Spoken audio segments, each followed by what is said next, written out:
Hizkia berumur 25 tahun pada waktu ia menjadi raja. Dan 29 tahun lamanya ia memerintah di Yerusalem.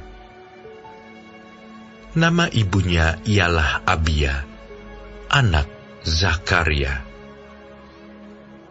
Ia melakukan apa yang benar di mata Tuhan, tepat seperti yang dilakukan Daud, bapa leluhurnya. Pada tahun pertama pemerintahannya, dalam bulan yang pertama, ia membuka pintu-pintu rumah Tuhan dan memperbaikinya.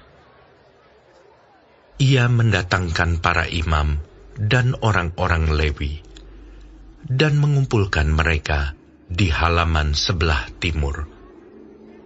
Katanya kepada mereka, "Dengarlah, hai orang-orang Lewi.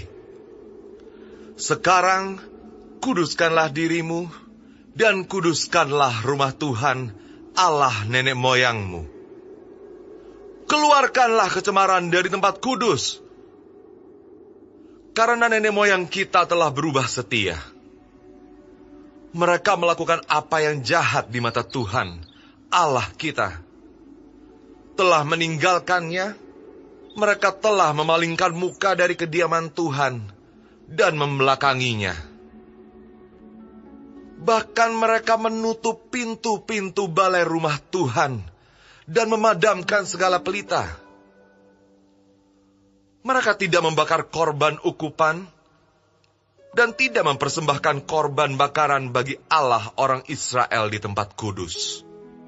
Sehingga murka Tuhan menimpa Yehuda dan Yerusalem.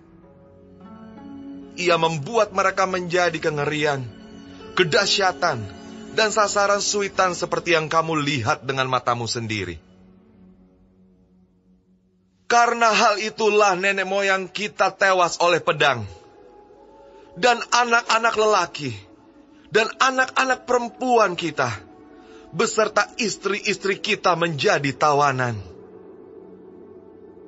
Sekarang, aku bermaksud mengikat perjanjian dengan Tuhan, Allah Israel, supaya murkanya yang menyala-nyala itu undur daripada kita. Anak-anakku, sekarang janganlah kamu lengah, karena kamu telah dipilih Tuhan untuk berdiri di hadapannya, untuk melayani Dia, untuk menyelenggarakan kebaktian, dan membakar korban baginya." Lalu bangunlah orang-orang Lewi itu, yakni dari Bani Kehat, Mahat bin Amasai, dan Yoel bin Azaria.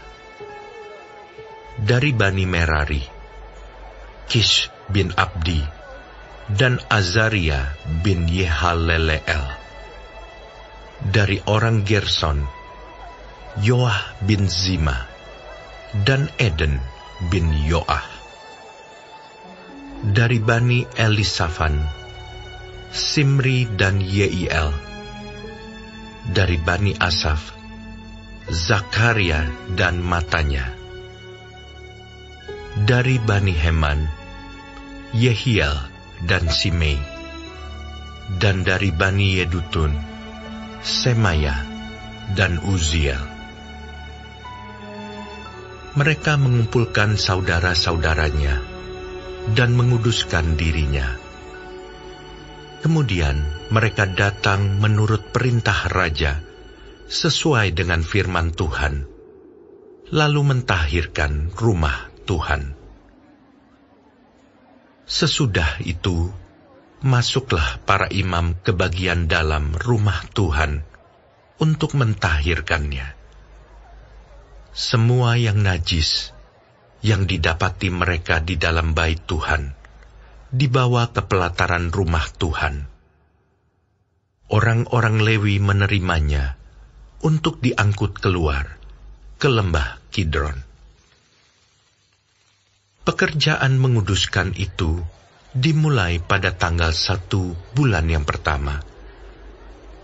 Pada hari ke-8 bulan itu, mereka sampai ke balai rumah Tuhan dan menguduskan seluruh rumah Tuhan dalam 8 hari.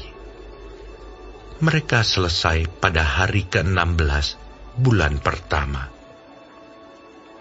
Lalu masuklah mereka menghadap Raja Hizkia dan berkata, "Kami telah mentahirkan seluruh rumah Tuhan, juga mezbah korban bakaran dengan segala perkakasnya, dan meja roti sajian dengan segala perkakasnya.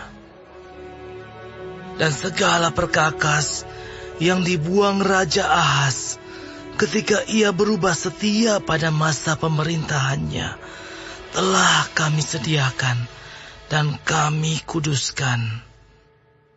Sekarang semuanya itu ada di depan mezbah Tuhan." Maka pagi-pagi, Raja Hizkia mengumpulkan pemimpin-pemimpin kota dan pergi ke rumah Tuhan.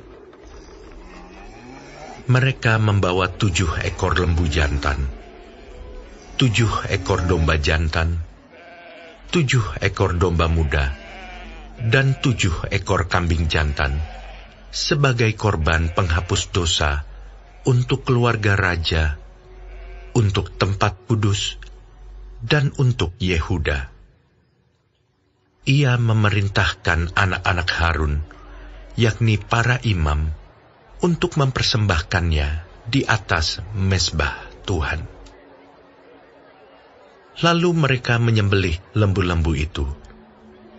Para imam menerima darahnya dan menyiramkannya pada mezbah. Kemudian mereka menyembelih domba-domba jantan dan menyiramkan darahnya pada mezbah. Sesudah itu, mereka menyembelih domba-domba muda dan menyiramkan darahnya pada mezbah. Selanjutnya mereka membawa kambing-kambing jantan yang akan menjadi korban penghapus dosa ke hadapan raja dan jemaah. Mereka meletakkan tangannya ke atas kambing-kambing itu.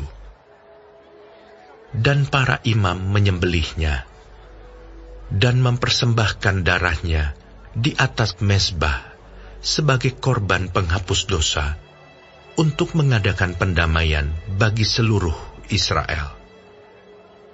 Sebab raja telah memerintahkan untuk mempersembahkan korban bakaran dan korban penghapus dosa itu bagi seluruh Israel. Ia menempatkan orang-orang Lewi di rumah Tuhan dengan ceracap, gambus, dan kecapi, sesuai dengan perintah Daud dan Gad, pelihat raja, dan Nabi Natan. Karena dari Tuhanlah perintah itu, dengan perantaraan nabi-nabinya. Maka berdirilah orang-orang Lewi dengan alat-alat musik Daud, demikian pula para imam dengan nafiri. Lalu Hizkia memerintahkan untuk mempersembahkan korban bakaran di atas mezbah. Pada saat persembahan korban bakaran dimulai, mulailah pula dinyanyikan nyanyian bagi Tuhan dan dibunyikan nafiri dengan iringan alat-alat musik Daud, Raja Israel. Seluruh jemaah sujud menyembah, sementara nyanyian dinyanyikan dan nafiri dibunyikan. Semuanya itu berlangsung sampai korban bakaran habis terbakar. Sehabis korban bakaran dipersembahkan, raja dan semua orang yang hadir bersama-sama dia berlutut dan sujud menyembah. Lalu Raja Hizkia dan para pemimpin memerintahkan orang-orang Lewi menyanyikan puji-pujian untuk Tuhan dengan kata-kata Daud dan Asaf, pelihat itu. Maka mereka menyanyikan puji-pujian dengan sukaria, lalu berlutut dan sujud menyembah. Kemudian berbicaralah Hizkia. Sekarang kamu telah mentahbiskan dirimu untuk Tuhan. Mendekatlah dan bawalah korban-korban sembelihan dan korban-korban syukur ke rumah Tuhan. Lalu jemaah membawa korban-korban sembelihan dan korban-korban puji-pujian.